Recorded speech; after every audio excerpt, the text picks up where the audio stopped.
In the heart of New York City, nestled among the penthouses and private galleries, the top elite of society gathered for an exclusive event. It was a private exhibition showcasing one of the most valuable jewels ever discovered, the Argentinian fire. An enormous, radiant red diamond, it was reportedly worth a staggering $50 million.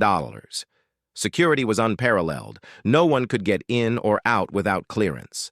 All attendees had been pre-screened, and every corner of the room held guards and cameras.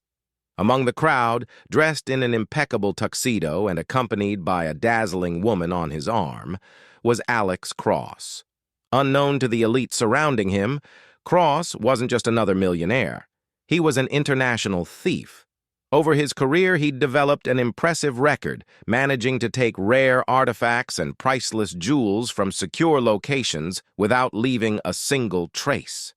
And now, he had his eyes on his ultimate prize, the Argentinian fire. Cross had spent months preparing. He'd mapped out every inch of the building, gathered intel on the guards' routines, hacked into the security system, and even bought a fake invitation for the gala weeks in advance. Every piece was in place. Now he only had a few precious hours to make it happen. The plan began as the lights dimmed for a presentation on the history of the Argentinian fire. A hush fell over the crowd as an expert spoke, spotlighting the diamond which rested inside a transparent, bulletproof glass case with laser sensors. Cross checked his watch, right on schedule. He whispered something to his companion, and she nodded, quietly slipping away towards the corridor. Cross remained calm as he approached the display case, blending in as a curious onlooker. The guard stationed nearby noticed him but thought nothing of it. Meanwhile, Cross's accomplice, Olivia, activated the first part of their plan.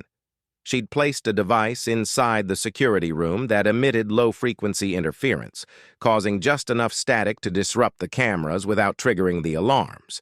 The effect was subtle, but it provided the two of them with a small window where the cameras would be virtually blind. As the audience's attention was still on the presentation, Olivia pretended to stumble. She fell into one of the guards, grabbing his arm and spilling her drink over his uniform. The guard quickly became flustered, looking away from the diamond display for just a split second. And that's when Cross acted. Swiftly, he reached into his jacket and produced a tiny device, shaped like a pen but with a laser tip that was capable of cutting through the glass.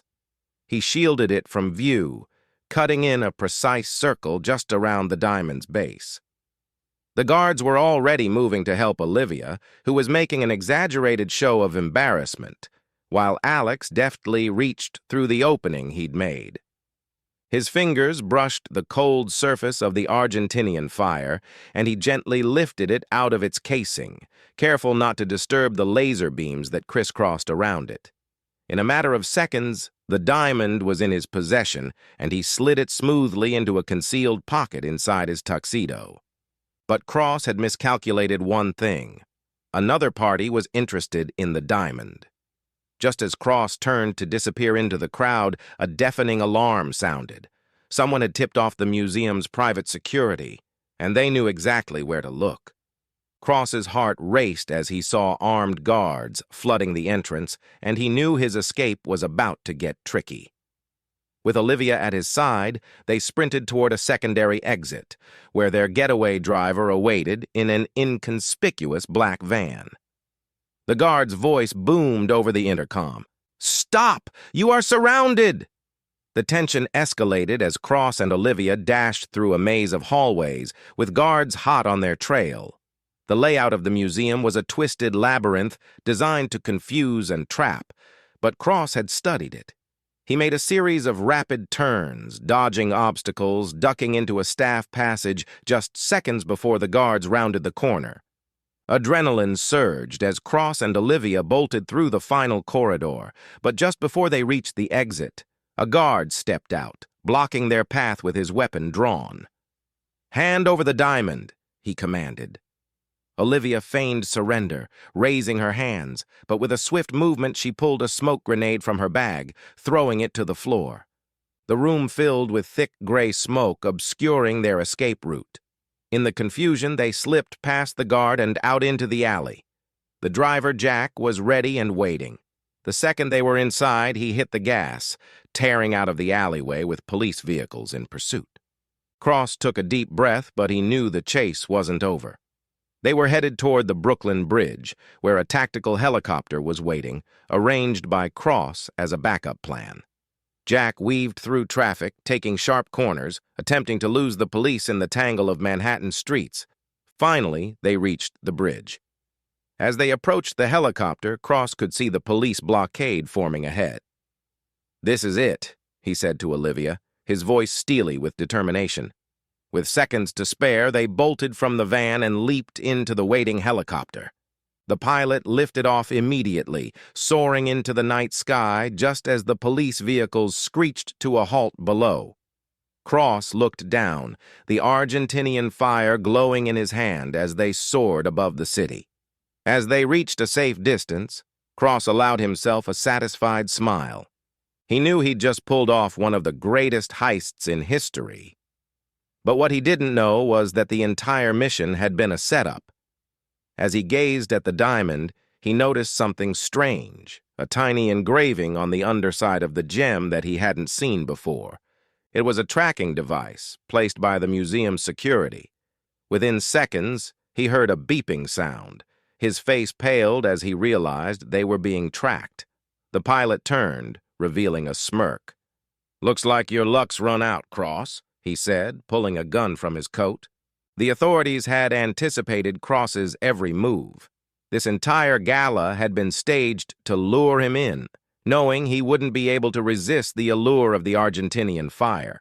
Betrayed by his own crew and with nowhere to run, Cross felt the weight of his choices crashing down. The pilot turned the helicopter back toward the city, and as Cross sat in silence, he realized that for all his planning, he had finally met his match.